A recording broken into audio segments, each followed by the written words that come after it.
Town and Country Veterinary Hospital is here to talk about why you should get manis and petties. I love that, for your pets.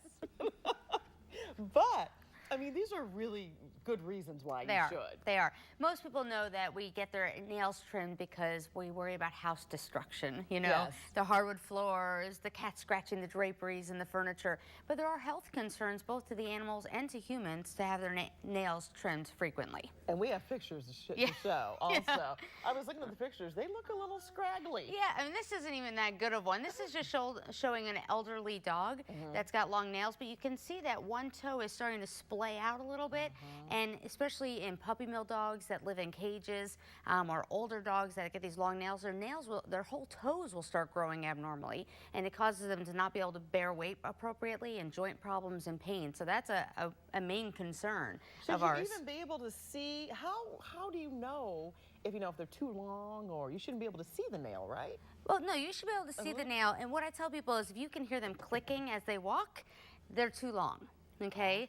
Yeah. So other reasons that we need to keep them short. Well, one, older dogs, when they're walking on hardwood floors, they will splay leg because they can't get traction, or if they're jumping off furniture. And I've seen hips dislocated and broken legs from older dogs trying to walk. Yes.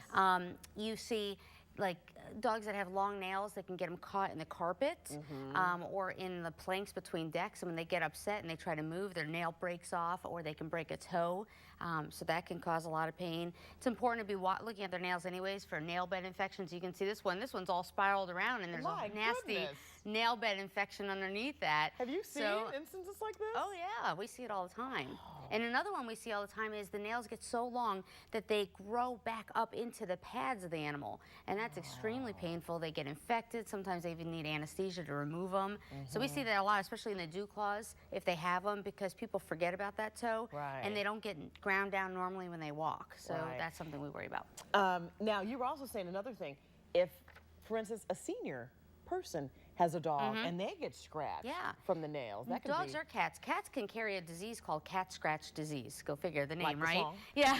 And it actually can be really life-threatening and concerning. So we, especially with cats, have to keep the nails trimmed. But elderly people, they have really thin skin, and they get these puppies, and these puppies just claw on them, and they get infections. And so we worry about, especially elderly people with animals with long nails. Okay, what can you do when you have a dog who may be a little hesitant to, get their nails trimmed? Yeah, it takes time. There are some animals that forget it. You're just not going to be able to do it at home. It's even hard enough for your veterinarian or your groomer to do it. But if you start them out as puppies and getting them used to, messing with their feet, touching their toes, trimming them frequently and making it a positive experience.